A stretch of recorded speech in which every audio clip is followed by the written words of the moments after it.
The Rutus Versa, I thought I've not been out of it for a little while, so let's give it a spin.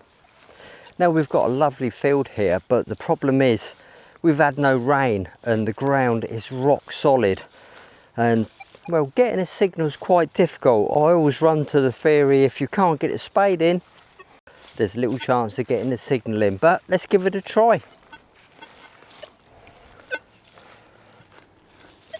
Now I'm using the 11-inch coil with this machine, but I have got the elliptical coil. I went down to Detecnicks and come away with another coil to try. So in a future video, we will be trying out this coil. But at the moment, I'm just doing some more testing actually. I've been doing a little bit of testing for Rutus. And I need to keep this coil on just for continuity. Nice confident sound. Around the 18 mark. Bullet thing, look.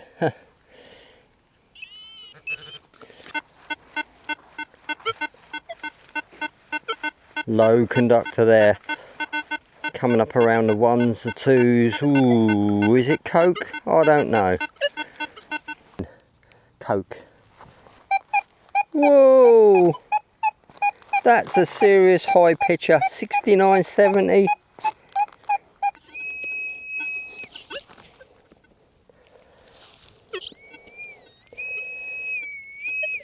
God.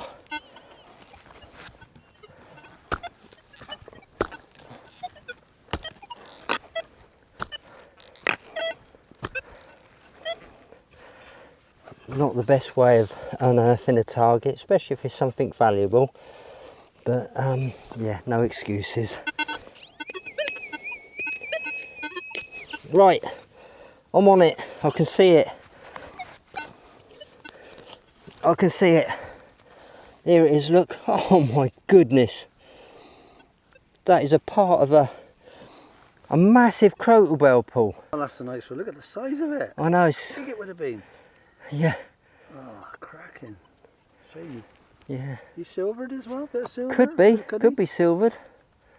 Nice. Yeah. Don't often get them that well. I thought, because it was such a short tone, I yeah. thought, oh, you know, sometimes iron gives that short spike, doesn't it? Yeah. There you go. Big bit of a crotal bell. Maybe we'll find the rest of it. I don't know. 58, 59 again. There's quite a bit of iron in that signal, but I don't know whether it's the actual target or the target next to iron. So I'm just going to have a spade full out and investigate. Of course not. It's a big round iron blobski. Top of a big iron nail, look. So I'm guessing the other half was down there is the bottom of it. But this is what fools all multi-frequency machines. It's the round ferrous side of it. Always catches them out. Little sharp one. 57, 58. Oh, that's what it is. Look, it's a little, I think probably was a bullet at some point. Lesson learned. Take a bit more time pinpointing those targets. That could have been something nice, but it was a bit of lead and I twatted it. If you want to come and try the Rutus Versa or hone your metal detecting skills, why not sign up for one of the Skill School's one-to-one tuition days? You can find the links below or on the Skill School website. See you there. There's a fair bit of iron on this site. Again, it's in patches. There's also quite a bit of tile on the surface.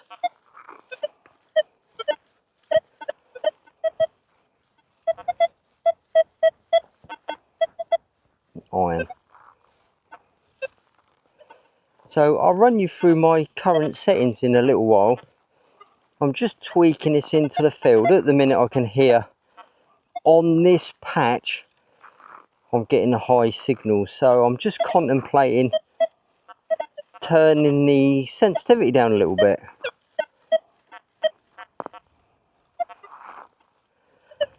it's more of a case of, you know, can you live with the odd high spike? Because I know in about 50 yards time these high spikes are gonna disappear because we're gonna move off this iron patch.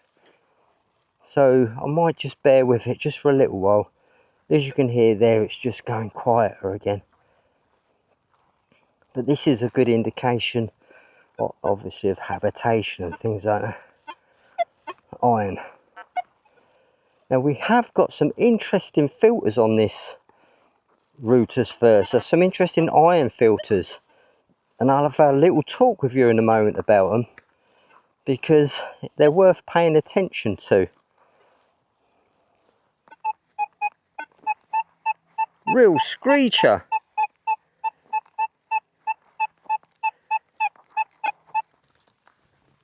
Now there's a storm coming over. I just want to get this dug, get this finished before it all opens up, because I think we're going to have some lightning any minute.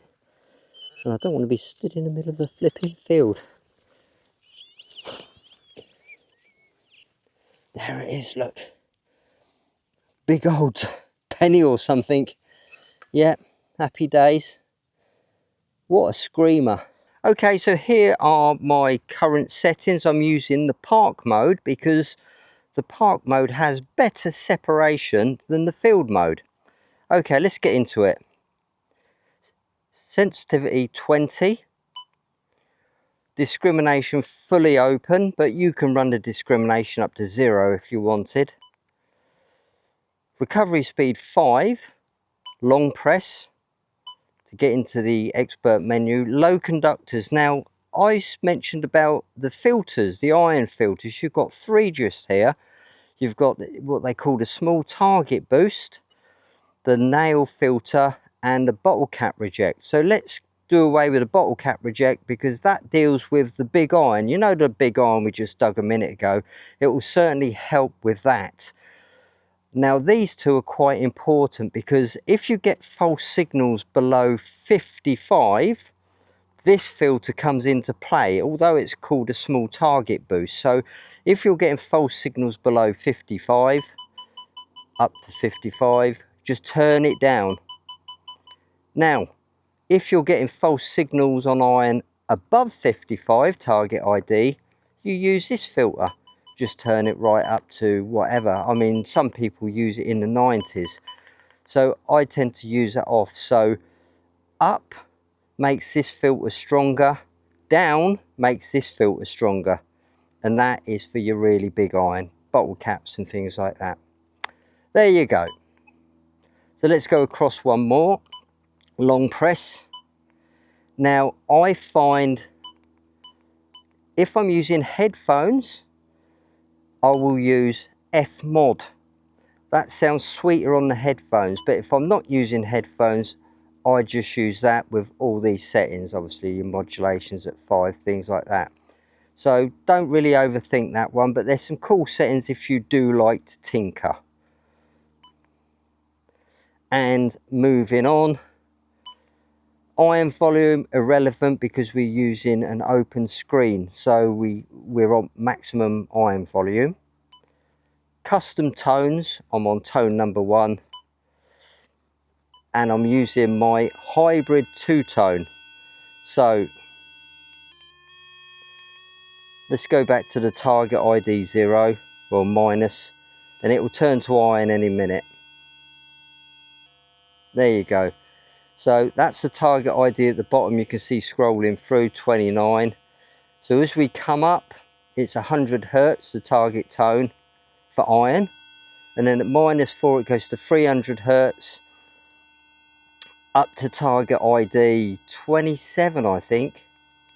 And then 28, 29, it then goes into a full tone. So that's my hybrid audio. So that's really all you need to know on that one,